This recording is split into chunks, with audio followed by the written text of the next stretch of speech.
The Beaufort County Sheriff's Office says 43 rhesus macaque escaped from the Alpha Genesis facility in the Yemassee Wednesday afternoon.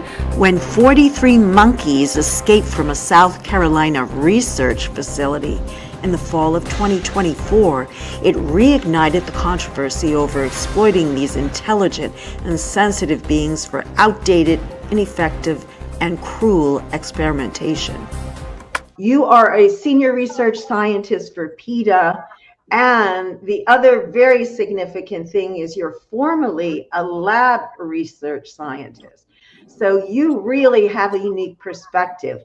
Please give us your take on this based on your background. Actually, there were 50 monkeys originally that were brought over from Morgan Island. And Morgan Island, I don't know, is about 30 miles away from Alpha Genesis.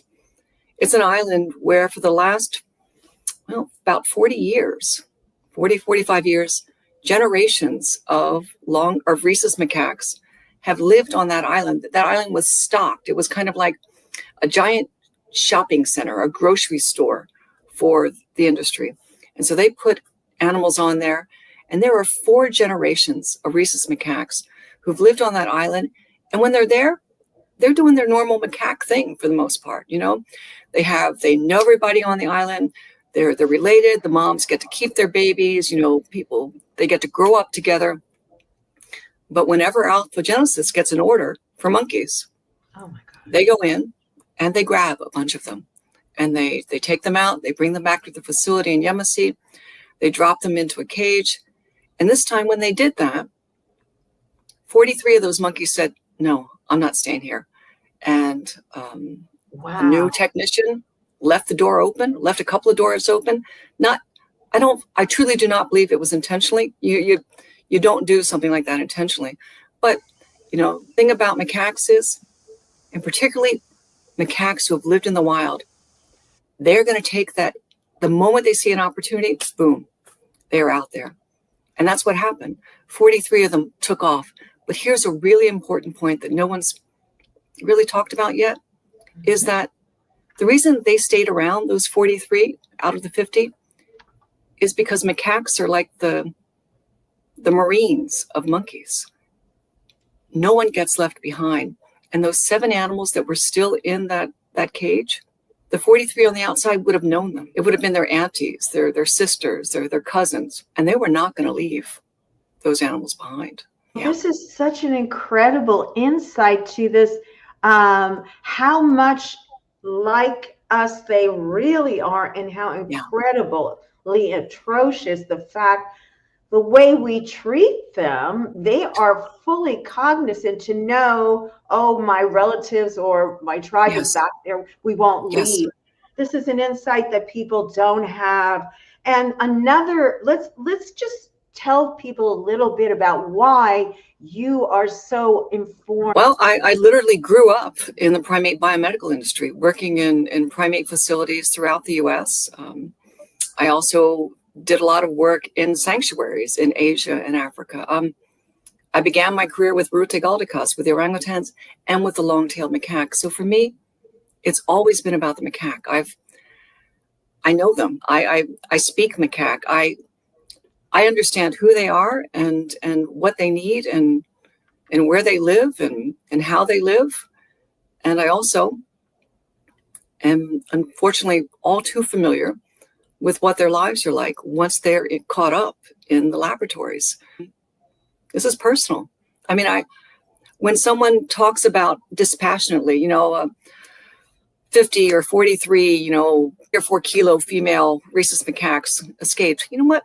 In my career, working in Southeast Asia, trapping and sampling and releasing macaques, I've held those animals in my hands. I know exactly what a 3 kilo, young female feels like, what she looks like, what she experiences. So for me, it's personal. Yes. Let me just take you back a little bit further with that and give us, in your work, what would you be doing in a normal day when you are working in the labs? And I think that will give people a unique perspective as well. I had been funded to develop a team. The National Institutes of Health, the DARPA, the DOD, had funded me to run a team in Southeast Asia that was looking for what's called the next big one. We were trying to figure out how infectious diseases were moving back and forth between monkeys and humans where these monkeys naturally occur. And that meant that with my team, we were trapping and sampling and thousands of monkeys, collecting biological samples from them, collecting measurements about them, really characterizing when they were in contact with humans, how diseases were moving back and forth. Now, in my case, every one of my monkeys woke up and got let out of the trap to go back and join their troop. Yeah. When I was in the laboratories, though, my job was really to help. My job was to make sure that the experiments had a better idea of what these animals were actually infected with. That was a big deal because, a monkey model is really only as good as it is well characterized. So the experimenters were expecting clean, healthy, uninfected animals, when in fact I was showing that the animals that we were bringing in for experimentation had all these unintended infections. The industry didn't want to know that because that makes a problem for them. That's a problem for how they sell the monkeys. That's a problem for how they sell their science. That's a problem for how diseases then moved around in the facilities. And it finally came to a point where they're like, what, Lisa, stop. Stop telling us that we've got tuberculosis in our monkeys. Stop telling us we've got enteroviruses there. Stop telling us that, MRSA is running through these animals. And I didn't stop until I actually left. Mm-hmm. And I mean, the one thing that came to mind is how it went from when you were doing it to the catch and release to now, where from what I understand, the animals are no longer released. They Right. are not released back in. When was that determination and why was that made? I guess is my question. So let me clarify a little bit about the research that I was doing. So my research was really focused on sampling monkeys and humans who came into contact in villages, in temples, in forests. These were wild, free-ranging primates that were not supposed to be destined ever to find their way into the lab. These were animals that were naturally interacting with humans. And we wanted to see how diseases were moving back and forth between them. Now, in parallel, though, in the countries where I was working, Cambodia, Vietnam, Thailand, Nepal, India, Bangladesh, Indonesia, monkey farms existed. And monkey farms were set up by the pharmaceutical industry, by the National Primate Research Centers decades ago to catch wild monkeys from wherever they could get them, bring them in, supposedly breed them, and then sell the captive bred animals. That's actually not how it worked. Primates don't breed well in captivity. So these farms never had enough monkeys to supply to the industry here in the US or into the UK or Europe or China or Japan. These monkey farms were always soliciting, going out and saying, hey, bring me more monkeys. Bring any monkey you can get, bring it on in.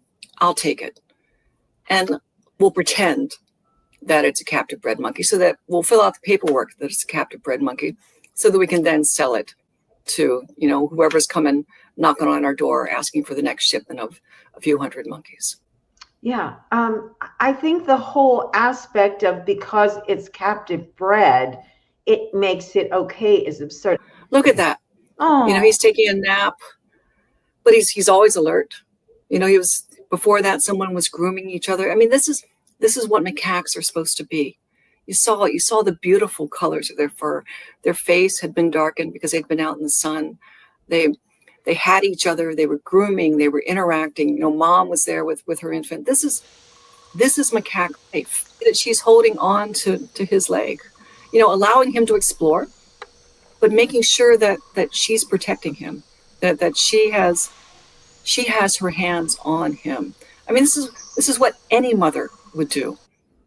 And this is such a clear demonstration. There's no difference. There is no meaningful difference between us and them, and the way that we care for each other, the way that we have a sense of responsibility for everyone in our family. And it's tragic because in the laboratory, that infant would have been ripped out of that mom's hands, forcibly ripped out of her hands.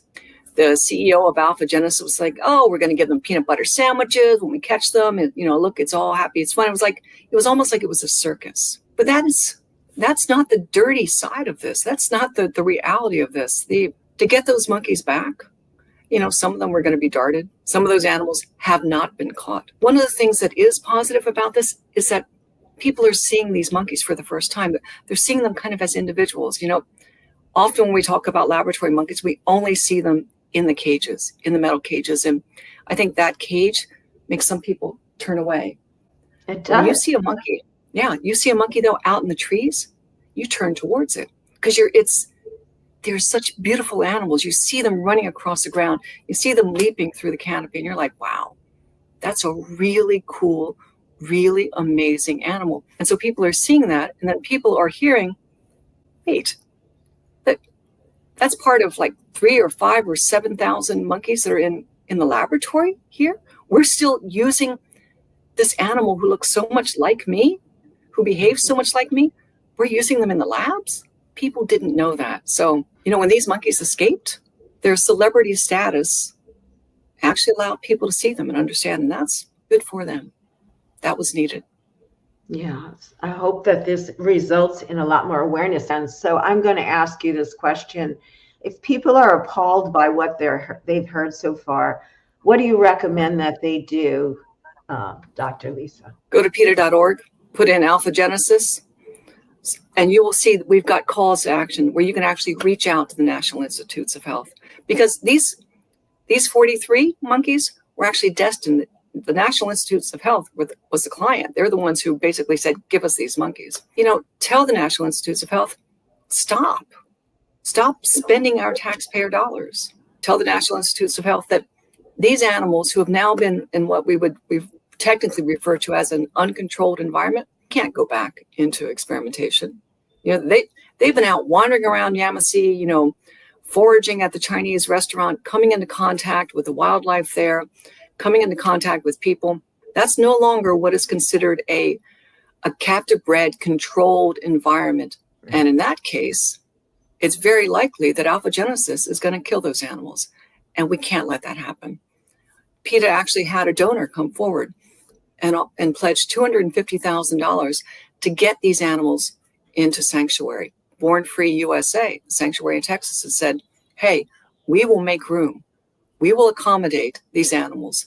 Let's have these conversations. Now, it's going to take money, but the first thing that has to happen is that National Institutes of Health and Alpha Genesis acknowledge that they have a responsibility to these animals and that the only happy ending is for them to spend the rest of their lives in sanctuary and for NIH and Alpha Genesis to foot the bill on that. Trigger warning, we will now be playing a few seconds of some lab footage that may be disturbing to some.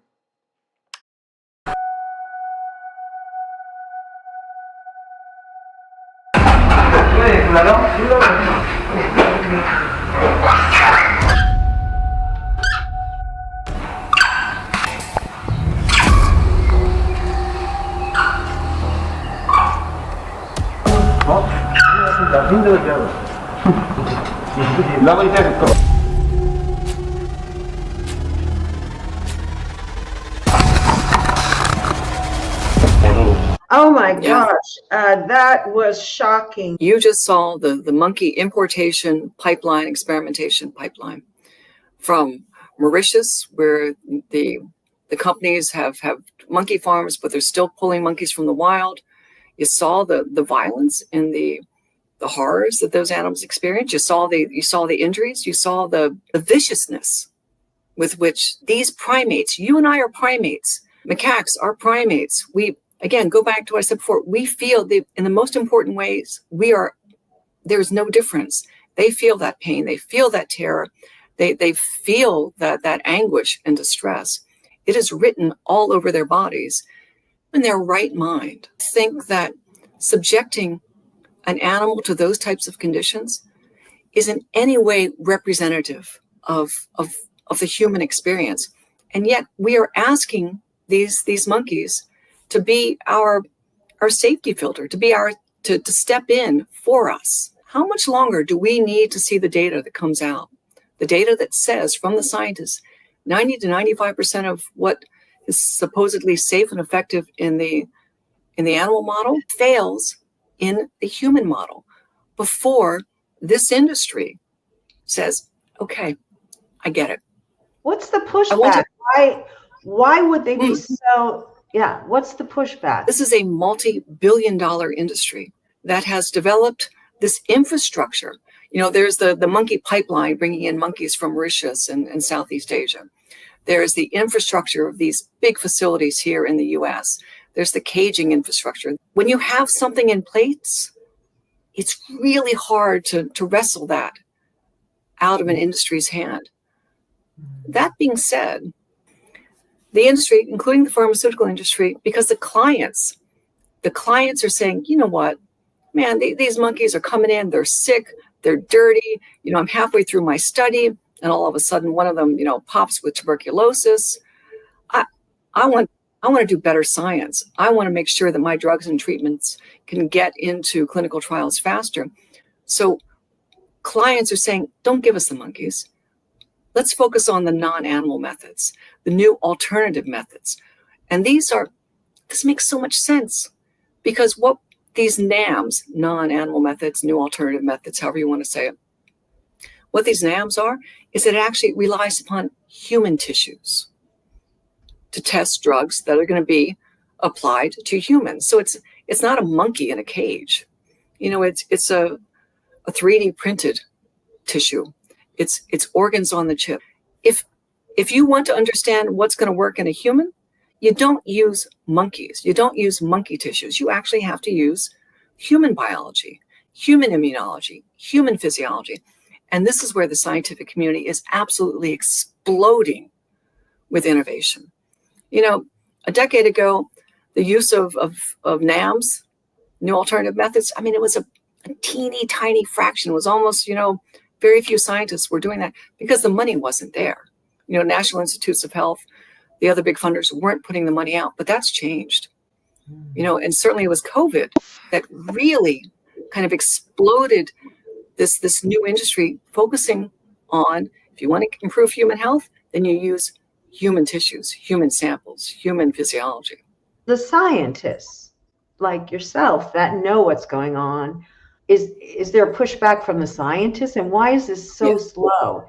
The whole point of the national primate research centers, or the big primate importers, what they sell is supposed to be a clean, healthy, well-characterized, purpose-bred primate, so that when the scientist comes in and says, okay, I need, a half a dozen rhesus macaques, that they are getting exactly that, a clean, healthy, adult, male rhesus macaque. The scientists have now come to realize that that's not what they're getting.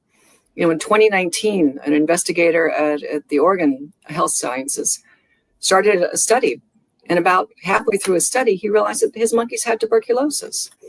Novo Nordisk, the world's biggest pharmaceutical company, realized that, one of its U.S. companies doing experiments for them, was using wild-caught monkeys. The industry is publishing papers saying, these monkeys that we're being assigned on our studies, they have infections that we've not seen before. And this is a problem for us. This is a problem for the science. So scientists have woken up, and I think they're pissed. Ironically, the scientists, because they can't get the data now, are the ones who are saying, you know what, forget the monkey stuff. Let's focus on new alternative methods, because clearly the monkey is not reliable. Well, that seems like the most logical thing for scientists to be wanting to be using the latest innovation. One of the things we haven't talked about is that, the Alpha Genesis facility is funded by taxpayers. It's, a large part of their funding is this $19 million of grants from the National Institutes of Health. If a facility that's getting that much money can't keep their monkeys healthy and safe and warm and contained and disease-free, imagine all these other kind of smaller facilities, or these facilities where no one gets to look inside. Imagine what's happening there. Can you speak about the FDA Modernization Act for us a little bit? Absolutely. In 2022, in December of 2022, so 2 years ago, this FDA Modernization Act was passed. And this was huge.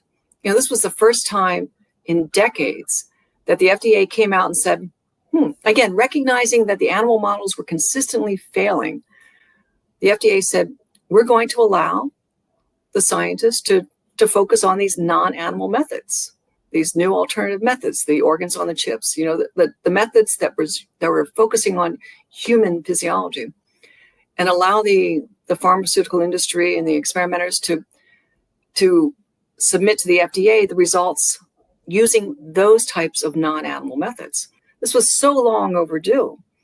Now, one of the first things that the industry came back and said was, yeah, that's great, but it's going to take us a long time to get that done. And, so don't get your hopes up. And, we're going to still use animals. We will slowly try to work these non-animal, these new alternative methods in, but, we're going to rely upon the monkeys and the mice and the beagles. And so now 2 years later, so the FDA Modernization Act Part 3 is now being introduced. I think even the FDA and certainly the rest of the scientific community is saying, like, all right, come on, we got to get moving here. Every day, every month, every week, every year that we delay and we continue to rely upon the animals, we are delaying treatments. We are delaying safe and effective drugs. So move it, get out of the way, stop putting up the roadblocks, stop continuing to rely upon the animal methods, adapt, evolve, be innovative. And, we are seeing that in some of the pharmaceutical companies. One of the big pharmaceutical companies committed $500 million to these new alternative methods because they know this is always going to be about money. Absolutely. And if the scientists in the pharmaceutical industry can spend less money in order to get their drugs and treatments approved, they're going to. And by that same token, these are the clients. They can just simply demand. But it's that, so the industry has had this very simple soundbite, for decades. If we don't use animals, if we don't use monkeys, Granny's going to die. And that's been their soundbite. But you know what? That doesn't stand up anymore. The science doesn't stand up. The fact that this industry has contributed to 2 species of primates being listed as endangered, the fact that the importation of these primates is associated with all these infectious diseases that are coming in with the monkeys. I just got the data from the CDC recently. There were so many monkeys coming in infected with tuberculosis, strains of tuberculosis that we've never seen in animals here before. Monkeys coming in with diarrheal diseases. Monkeys are, landing dead on arrival. This industry is more likely to trigger the next pandemic than it is to bring about meaningful change if they continue to rely upon the importation and use of monkeys. What can the public do? I'm sure people watch the show, they're going to say, this is something I have to take action on. So what can they do?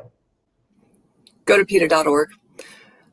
Follow the links. You can contact the National Institutes of Health. You can contact the CDC and let them know that this is not what you're paying for. This is not what your tax dollars should be going towards, that you are concerned about the risk of infectious diseases coming in with them, that you are mortified that your tax dollars are being used to take these sentient, loving, dedicated creatures and having them put into these tiny little metal boxes alone.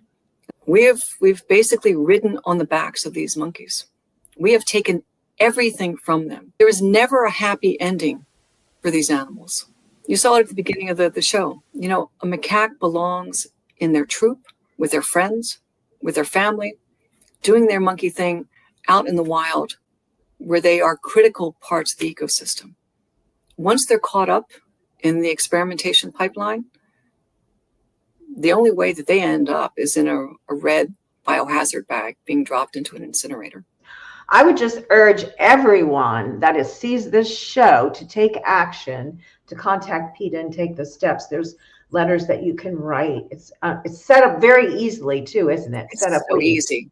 Click, and you've done your work. Tell us a little bit about the Bloomberg documentary, if you would, and why that's so important. So this just came out very recently, and this is a very short 26-minute documentary. You can watch it on YouTube, and it It's not easy to see. I want to be clear about that from the beginning. But what this really shows is this primate importation pipeline that I was talking about.